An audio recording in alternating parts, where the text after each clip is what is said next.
Hello everybody, it's Nancy News here, and today we've got a lot of broken dates today. So the first news is coming from Russian President Vladimir Putin. So Vladimir Putin stated that the Russian Defense Ministry is developing a response options to Western weapons strikes deep into Russian territory if they occur. So this was stated by Putin. So according to Putin, right now the Russian Defense Ministry is developing a response options to Western weapons strikes deep into Russia. So very interesting news. We've also gotten some news coming from training grounds throughout Russia that apparently, according to Ukrainian sources, and this 8-second clip here in your bottom left corner, apparently the Russian army is now training with old tanks machinery such as the T-34 tanks and the ISU-152 and the IS-2 tanks. So these tanks are from the World War II period, so very interesting news. I'm not sure if this is true, obviously, so very interesting news, and I'll keep you updated on that. We've also gotten some news coming from Ukraine that the Ukrainian President Volodymyr Zelensky is apparently open to considering peace initiatives from China, Brazil, and South Africa to integrate them into Ukraine's peace formula, according to Angry Yermak, the head of the office of the president. So interesting news. We've also got news that President Zelensky has also signed a law permitting foreigners to serve as officers in the armed forces of Ukraine. Previously, non-citizens were allowed to hold rank and sergeant positions. So very interesting news. So President Zelensky of Ukraine has just signed a law permitting foreigners to serve as officers in the armed forces of Ukraine.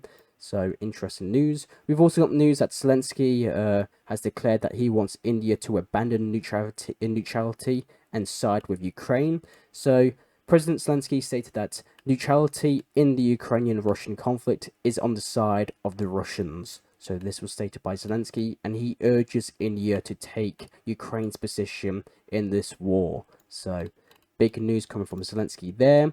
We've also got news that Denmark becomes the fourth largest donor to the Ukrainian government, the Russian ambassador stated. So according to the Russian ambassador, Denmark has become the fourth largest donor to Ukraine, the Ukrainian government. We've also got news that President Zelensky also met with the Prime Minister of Iceland, and the President thanked Iceland and Nordic countries in general for supporting Ukraine and supporting Ukraine's path to NATO. So Norway, the Nordic countries, and Ukraine held a meeting. So they held a meeting. If you can see here in the bottom left corner, we can see the Nordic and the President Zelensky hold meetings and a conference. So within this conference, Norway actually announces a new aid package for Ukraine worth 500 million euros, says Prime Minister of Norway. So of this 500 million euros, 350 million euros is allocated for military support.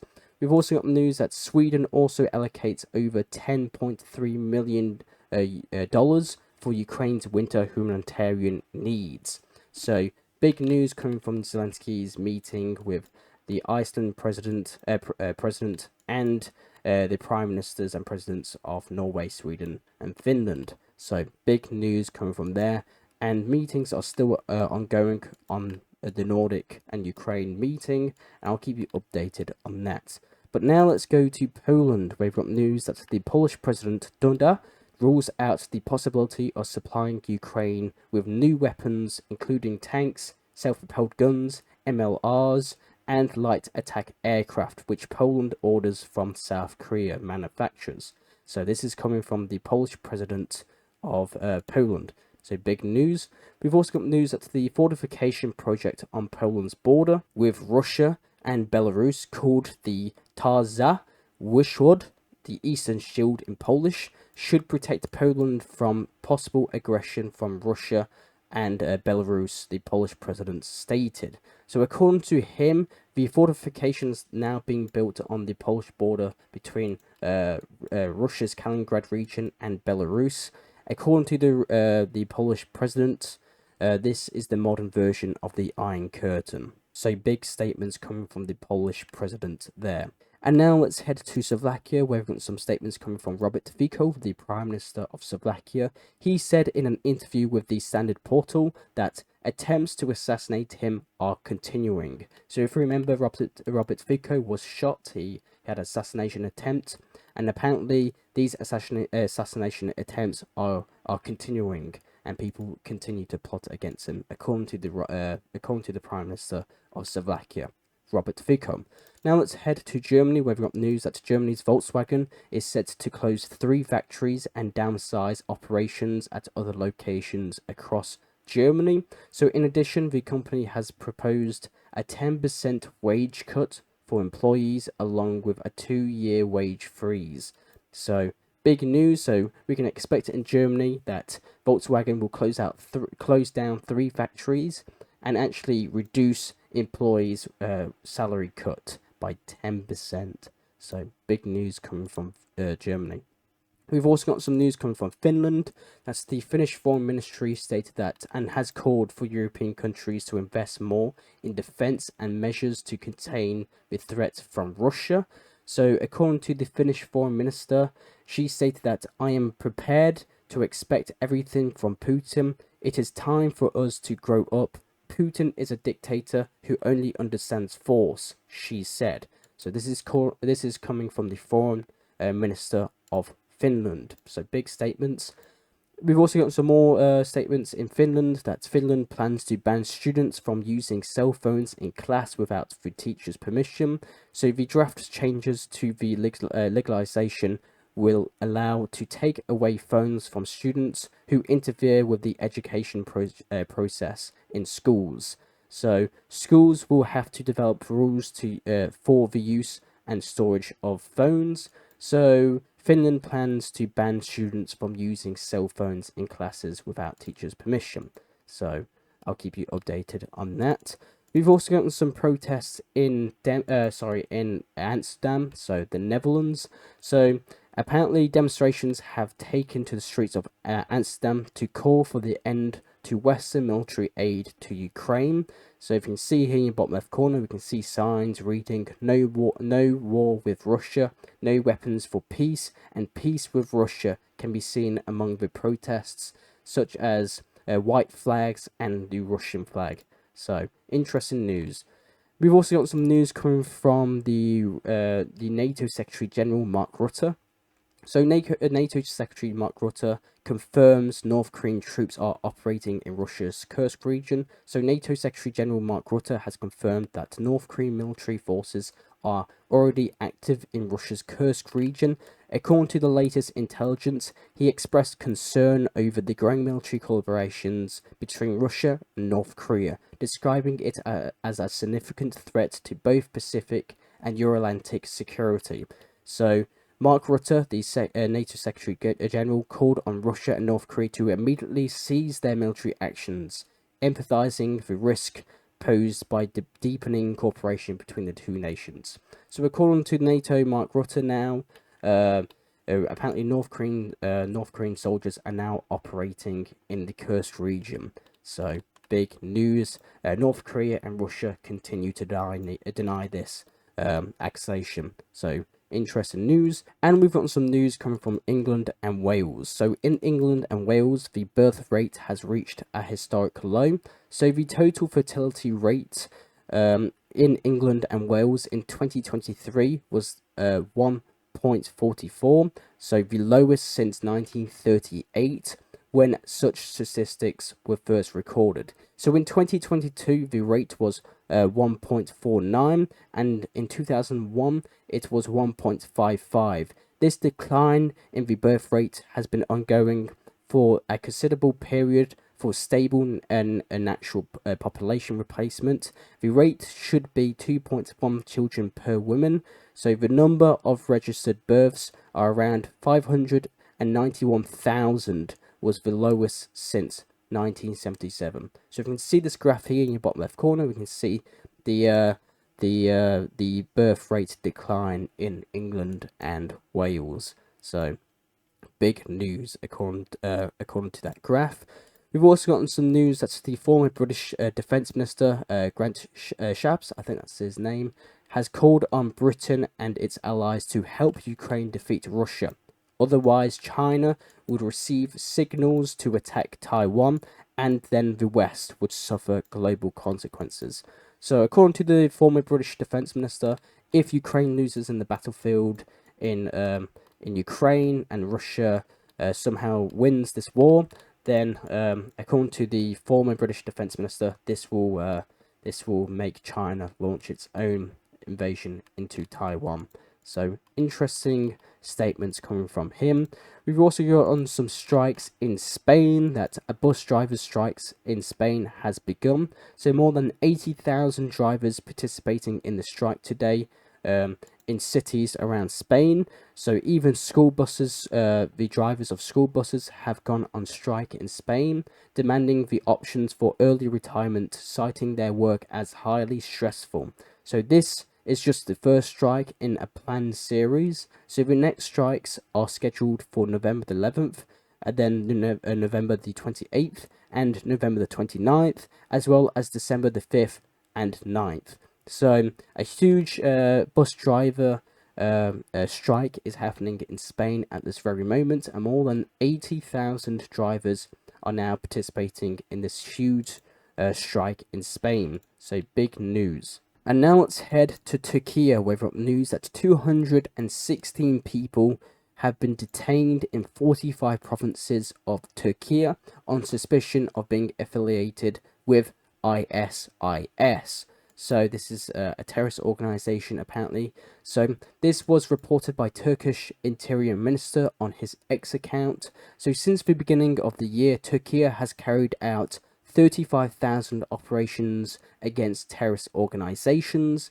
So according to the Interior Minister of Turkey, 216 people have been detained throughout Turkey on a suspicion of being affiliated with ISIS terrorist organization. Now let's head to Georgia. So the breaking news coming from Georgia is that the president of Georgia did not recognize the results of the parliamentary elections. So the parliamentary elections have been going on in Georgia, and now with the success of the opposition in Georgia, the president of Georgia does not recognize the results of the parliamentary elections. She said it was a total fraud, a total a scam. So she does not recognise these elections, she stated. These elections cannot be recognised, and the president of Georgia also stated that this is equal to recognising Russia's accession into Georgia. So, very big news coming from the president of Georgia, and she does not recognise the parliamentary elections. So the Georgian Prime Minister calls the opposition non-recognition of the election results as a hopeless attempt to justify itself. So this is stated by the Prime Minister of Georgia, and he said that the government of Georgia would be approved despite the actions of the opposition. So according to the Prime Minister of Georgia, it doesn't matter. It's apparently a hopeless attempt to justify itself. We've also got news that in the capital city of Georgia, thousands of protesters in the Georgian capital have been rallied and have came to the capital to protest these parliamentary elections. So if we can see here in the bottom left corner, we can see the European Union flag, a lot of Ukrainian flags, Georgian flags. So up to 15,000 people took part in this protest. So 15,000 people took part in this protest over a quote-unquote stolen election. So we've also got news that the Viktor Orban, the Prime Minister of Hungary, has also announced in Georgia, where he was actually booed by Georgian protesters. So he is set to meet the Georgian Prime Minister. So he stated yesterday, Viktor Orban stated yesterday that he congratulated the Georgian Dream Party on its parliamentary election victory, even before the official results were published. And now Orban is meeting with the Georgian Prime Minister. So the Viktor Orban, the Prime Minister of Hungary, has visited Georgia to meet the Prime Minister of Georgia, and a lot of people have booed him. And he's obviously seen as a Russian puppet. So, big news. And now let's head to Iran, where we've got more footage of the results of the Israeli airstrike that happened a couple days ago now. So new footage has revealed itself of the immediate aftermath of an Israeli strike on a major UAV manufacturing facility in Shams Abad, so near Tehran. So we can see here in the bottom left corner, we can see the footage of the immediate aftermath of an Israeli airstrike on a major UAV manufacturing facility near Tehran. So very big news, and just by seeing this video, we can see it's clearly on fire and it seems to be damaged. So interesting news. So Israel's main target in its attack on Iran was several buildings at the Pashen and Kolji complex near Tehran involved in solid fuel rocket engine productions were hit, specifically aiming at 12 industry mixers for solid fuel. So you can see here in the bottom left corner, we can see the results of the mixing buildings and the production of solid fuel. So Israel struck that. So the Iranian president stated that Iran does not seek war, but will respond appropriately to Israeli attack. So Iran is clearly going to be responding to Israel's attack. So very interesting news. Benjamin Netanyahu stated that Israel has damaged Iran's defensive capabilities and missile production. The strike was powerful and achieved all objectives, stated the Prime Minister of Israel regarding its attack on Iran. And a bit of sideline news here that Iraq has just sent a note of protest to the UN Secretary General at the Security Council in connection with the violation of its airspace by Israeli fighters to attack Iran. So the government of Iraq has called on the UN and has stated that the government recalled that Baghdad does not allow its airspace or territory to be used to attack other countries, especially neighbours with whom Iraq has good neighbourly relations and mutual interests with.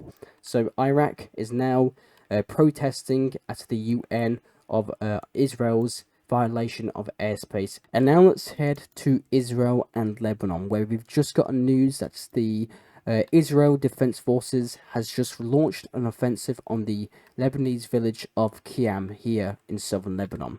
So this village is about 6 kilometers away from the Israeli border, and in miles that will be 3.71 miles. So the Israeli army has just launched an offensive to this village in Lebanon. So interesting news.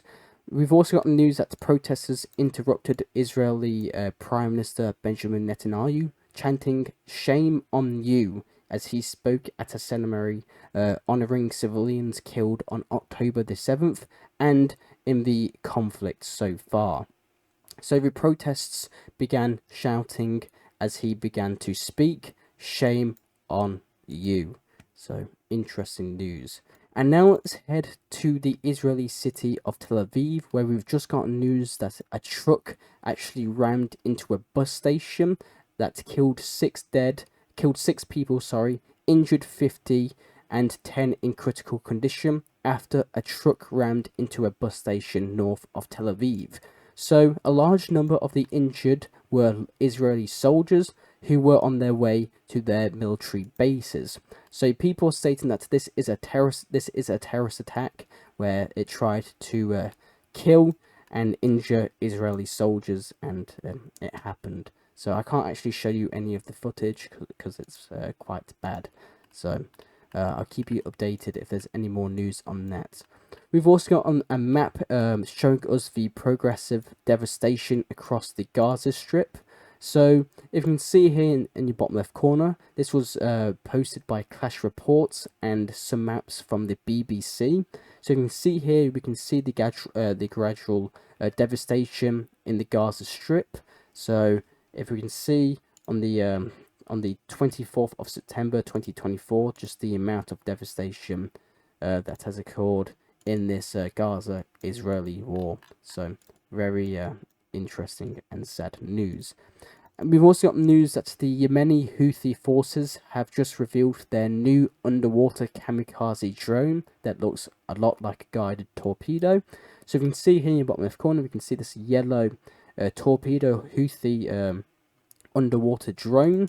So the Yemeni Houthi forces has just revealed this underwater kamikaze drone, and at the end of this Houthi video, we can actually see it actually strike its target, causing quite a large explosion. So interesting news. We've also got some news that Shoigu, the previous defense minister of Russia, has arrived in the UAE, where he is expected to meet with the country's president Mohammed. So interesting news. So Sergei Lavrov has landed in the Abu Dhabi, and he'll be meeting with the president of the UAE. We've also got news and some news coming from Egypt that Egypt has put forward a new proposal for a 2-day ceasefire in the Gaza Strip. The Egyptian president said this at a joint press conference with his Algerian counterparts. So Egypt has apparently put forward a proposal for a 2-day ceasefire, and we'll see if Israel and Hamas accept it. So interesting news. Now let's head to Namibia, where we've just gotten news that Namibia has declared Election Day as a public holiday.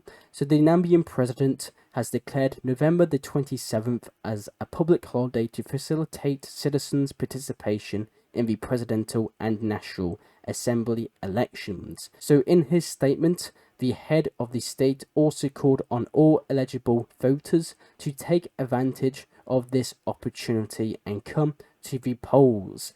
So Namibia has just declared the 27th of November as a public holiday to try and get people to vote and come to the polling stations and try and convince young voters who are voters eligible for voting to take advantage of this opportunity and come to the polls. So interesting statements coming from the Namibian president.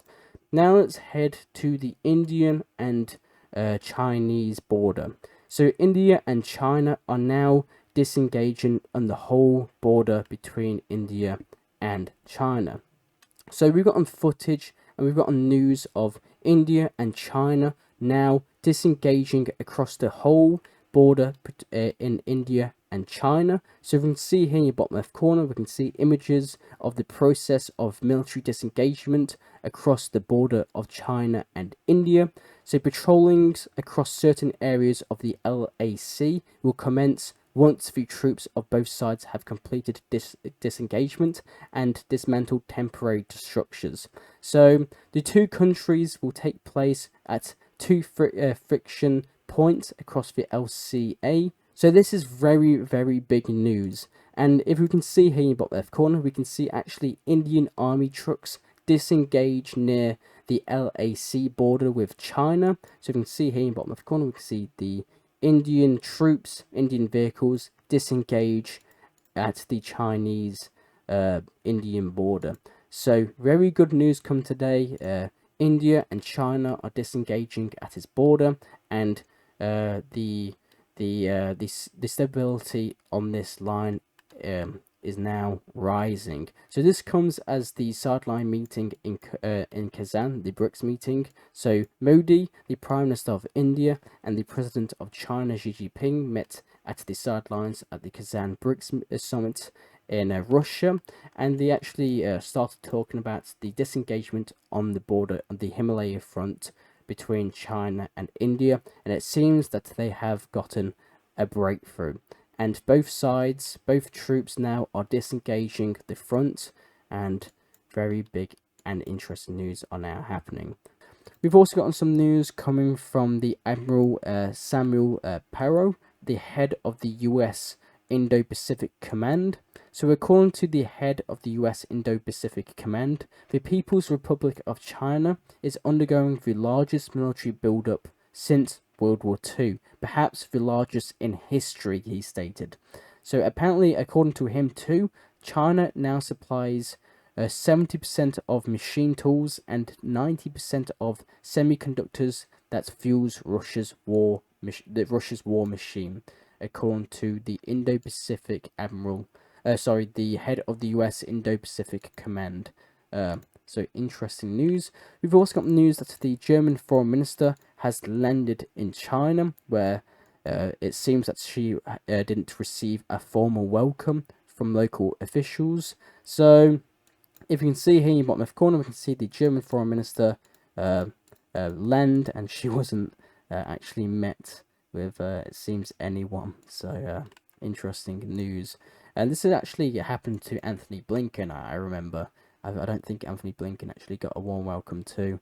But we've also got news that the China has demanded the US to stop militarizing space. So this is according to the Chinese Foreign Ministry. And we've got on some interesting Chinese manufacturer news. That's China. The Chinese manufacturers launches flying cars factory. So the Chinese electric car maker XPeng has started building a production center for flying cars. So in this video we can see apparently the first flying car, which kind of just seems like a drone but with a human in it. So very interesting development, and who knows, we might be looking in the future here. And now let's head to Bolivia, where we've just got news that an assassination attempt happened against the former Bolivian leader, Evo Morales. I think that's how you pronounce his name. But reports suggest that 14 shots were fired at the ex-president's vehicle, injuring the driver. There are no official information available regarding the attack at this moment of recording. So there was one video which I cannot show, unfortunately. I might have to make a Telegram channel so I can show you all the footage and the news. So the video that I'm seeing right now, there was an assassination attempt against the former Bolivian leader, and it seems to be bullet holes in his window, and it seems there was a couple of it. Apparently reports are stating that 14 shots were fired at him. So interesting news, and it seems that he survived in the end. So there was an assassination attempt on the ex-Bolivian leader. And now let's head to the final news coming today, and it's coming from the US, where we got news that Ballot Dropboxes were set ablaze just now a week before the US presidential elections. So an investigation is underway as hundreds of ballots were destroyed after fires were set at a ballot drop boxes in Portland and in Washington now. So many of these drop boxes now, we've got on videos, a lot of drop boxes now around the US are now being set on fire. So this is obviously destroying hundreds of ballots and votes for the presidential candidates. So we can expect more of these soon in the next week. So we've also got news that the Hollywood actor Leonardo DiCaprio has also endorsed Kamala Harris, and we've got news that a huge Trump rally happened in the city of New York. So a huge Trump rally happened in New York, where a lot of conservatives and Republican people came on. So Elon Musk came, Tucker Carlson, and many other famous people also attended this Trump rally. And that's all the news I actually have for you today. I am Non-Scene News. I'll try and provide you news that medias around the world do not show you. I do these videos hopefully daily, so consider subscribing and liking. Thank you very much for watching, and I'll see you all later. Bye.